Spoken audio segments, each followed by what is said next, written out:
শাক দিয়ে পালং শাক দিয়ে লাল শাক পালং শাক লাল শাক মিলাইয়া রান্না করে খাবার হয়েছে শাক কি দিয়ে পোয়া মাছ দিয়ে রান্না করব।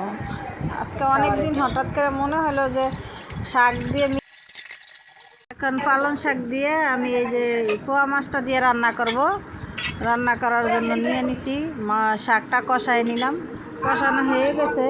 এখন কষানো হয়ে গেছে মাছ দিয়ে, তারপরে সামান্য একটু জল দিয়ে দিব, জল দিয়ে তারপরে এখন জলটা দিয়ে দিলাম। জলটা দিয়া মাছটা দিয়ে ধনিয়া পাতা দিয়ে একটু বলক দিয়ে নিব, বেশিক্ষণ লাগবে না।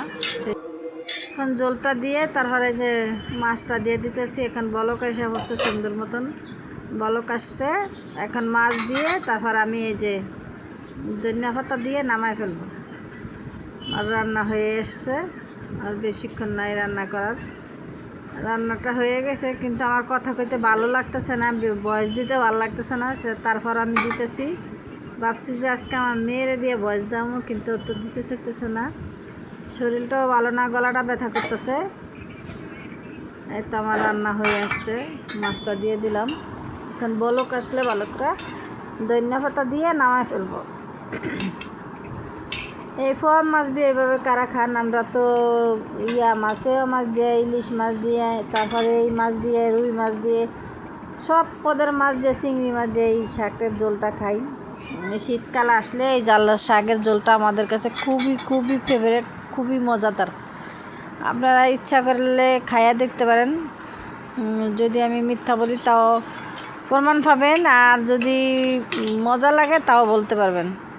খাইয়া দেখতে পারেন কেমন লাগে আপনাদের কাছে। আমাদের কাছে খুব খুব মজা লাগে এই তরকারিটা, এই জন্য এইভাবেই রান্নাটা করি আমরা। হয়ে গেছে পোয়া মাছ দিয়া পালং শাক হয়ে গেছে আর আমার লাল শাক। পোয়া মাছের তরকারি। তারপর আমি দুপুরে খাওয়া দাওয়া করবো। খাওয়া দাওয়ার শেষে বিকালবেলা একটু লুডুস রান্না হইতেছে, লুডুস রান্না করবো। পোয়া মাছ দিয়ে আরও পালং শাক দিয়ে। আরেকটা তরকারি আছে মূলা দিয়ে, পুঁটি মাছ দিয়ে রান্না করছি। এখন মূলাটার আগে ছোটো চিকেন পাতলা পাতলা করে কেটে নিছি। তারপর মশলা দিয়ে হালকা সামান্য হলুদ আর সামান্য মরিচের গুঁড়া দিলাম, দিয়ে তারপরে যে কষায়া ভালো করে কষায়া ঝোল দিয়ে দিলাম, ধনিয়া পাতা দিলাম। আর এখন এই যে ভাজা পুঁটি মাছটা দিয়ে দিব। যে তিরি পুঁটি মাছ ভাজি করছি আরও আছে কড়াইতে, বাটিতে, ওইটাও দিব। দিয়ে তারপর সুন্দর মতো বলক দিয়ে নিব। তারপর আমার রান্না বান্না শেষ। আর বিকালবেলা ছেলে বলতেছে নুডলস খাইব, সেই জন্য আমি নুডলস রান্না করব।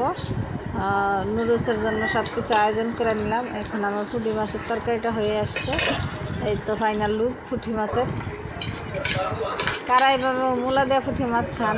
আমি জীবনেও খাইনি, আমার জীবনেও খাইনি। আমি আজকে আইসা কত বছর ধরে এই যে আমার শ্বশুর বাড়িতে জীবনে যেটা না খাইছি এটাও খাইছি, আর জীবনে যেটা না করছি ওটাও শিখছি। মানে শিখারও শেষ নাই, আর শিখারও বয়স নেই। মানে চাইলে বয়সকালও বৃদ্ধ বয়সেও শেখা যায়, শিখার কোনো বয়স লাগে না। অসাধারণ একটা যেইটা মন চায় ওইটাই শিখতে পারবেন, বয়স লাগে না শিখতে গেলে।